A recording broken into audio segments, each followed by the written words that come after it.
സംസ്ഥാനത്ത് ചൂടിന് ശമനമില്ല. താപനില പല ജില്ലകളിലും ഉയർന്നു തന്നെ തുടരുന്നു. ഉഷ്ണതരംഗ മുന്നറിയിപ്പ് ഇല്ലെങ്കിലും ചൊവ്വാഴ്ച വരെ 12 ജില്ലകളിൽ താപനില മുന്നറിയിപ്പ് തുടരും.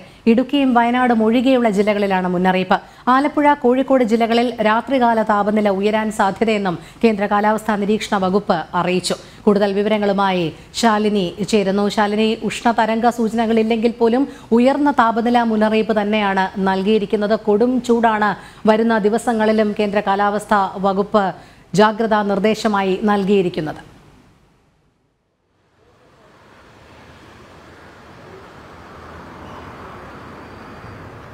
രോഹിണി, അതുതന്നെയാണ്. സംസ്ഥാനത്ത് വ്യത്യസ്ത കാലാവസ്ഥാ പ്രതിഭാസങ്ങളാൽ നട്ടം തിരിയുകയാണ് പൊതുജനം എന്നുള്ളതാണ് ഏറ്റവും എടുത്തു പറയേണ്ടത്. ഇതിൽ ഒരു ഭാഗത്ത് ചൂട്, മറുഭാഗത്ത് കള്ളക്കടൽ പ്രതിഭാസത്താൽ തീരദേശ മേഖലയിലെ ജനങ്ങൾ വലയുന്നു.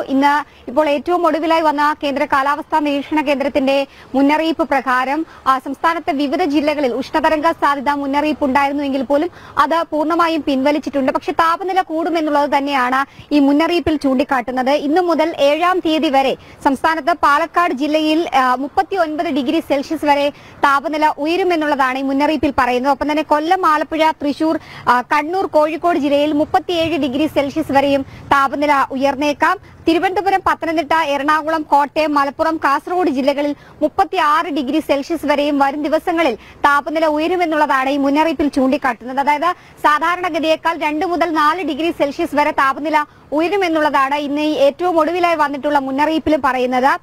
അത് മാത്രമല്ല, ആലപ്പുഴ ജില്ലയിലും കോഴിക്കോട് ജില്ലയിലും രാത്രി താപനില ഉയരാൻ സാധ്യതയുണ്ട് എന്നുള്ള മുന്നറിയിപ്പ് കൂടി കേന്ദ്ര കാലാവസ്ഥാ നിരീക്ഷണ കേന്ദ്രം നൽകുകയും ചെയ്യുന്നുണ്ട്. എന്തായാലും അന്തരീക്ഷ താപനില ഉയർന്നു തന്നെ തുടരുകയാണ്. ഉഷ്ണതരംഗ സാധ്യതാ മുന്നറിയിപ്പ് നിലവിൽ സംസ്ഥാനത്തില്ല എങ്കിൽ പോലും ജാഗ്രത വേണം എന്നുള്ളതാണ് സംസ്ഥാന ദുരന്ത നിവാരണ അതോറിറ്റി കൂടി ഈ ഘട്ടത്തിൽ നൽകുന്ന മുന്നറിയിപ്പ്. 39 ഡിഗ്രി മുതൽ 40 ഡിഗ്രി, 42 ഡിഗ്രി സെൽഷ്യസ് വരെ താപനില ഉയരും എന്നുള്ളതാണ് പല ജില്ലകൾക്കും നൽകിയിട്ടുള്ള മുന്നറിയിപ്പ്. ഇതിന്റെ അടിസ്ഥാനത്തിൽ പൊതുജനങ്ങൾ ജാഗ്രത പാലിക്കുക. രാവിലെ 11 മണി മുതൽ 3 മണി വരെ നേരിട്ട് വെയിലേൽക്കുന്നത് പരമാവധി ഒഴിവാക്കുക.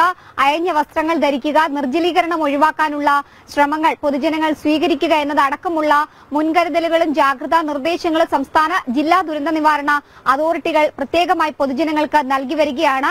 6-ാം തീയതി വരെ, അതായത് നാളെ വരെ സംസ്ഥാനത്ത് അവധിക്കാല ക്ലാസുകൾക്കടക്കം നിയന്ത്രണ സർക്കാർ സംവിധാനങ്ങൾ ഏർപ്പെടുത്തിയിരിക്കുകയാണ്. പുറംപണി ചെയ്യുന്നവർ, നിർമ്മാണ മേഖലയിൽ പ്രവർത്തിക്കുന്നവരൊക്കെ ഈ ജാഗ്രത പാലിക്കണം എന്നുള്ളതാണ്. സംസ്ഥാന വ്യാപകമായി ഈ മരണങ്ങൾ, വെയിലേറ്റും സൂര്യാഘാതവും സൂര്യാതാപവും ഒക്കെ ഏറ്റ് മരണങ്ങൾ റിപ്പോർട്ട് ചെയ്ത സാഹചര്യത്തിൽ കൂടിയാണ് അതീവ ജാഗ്രത കേന്ദ്ര സംസ്ഥാന ദുരന്ത നിവാരണ അതോറിറ്റികൾ സംസ്ഥാനത്തിന് നൽകിയിട്ടുള്ളത്. ജില്ലകൾക്ക് ഓരോ ജില്ലകൾ തിരിച്ച് നൽകിയിട്ടുള്ളതിൽ ഏറ്റവും ആശങ്ക നിൽക്കുന്നത് പാലക്കാട് ജില്ലയിലാണ്. പാലക്കാട് ജില്ലയിൽ 42 ഡിഗ്രി സെൽഷ്യസ് വരെയൊക്കെ താപനില ഉയരുന്ന ഒരു സാഹചര്യത്തിൽ കൂടിയാണ് ആ ഒരു മുന്നറിയിപ്പ് ജില്ലയ്ക്ക് ശക്തമാക്കിയിട്ടുള്ളത്. എന്തായാലും വയനാട്, ഇടുക്കി ജില്ലകൾ ഒഴികെ സംസ്ഥാനത്തെ 12 ജില്ലകൾക്കും ജാഗ്രതാ മുന്നറിയിപ്പ് ഈ മണിക്കൂറിലും തുടരുകയാണ്.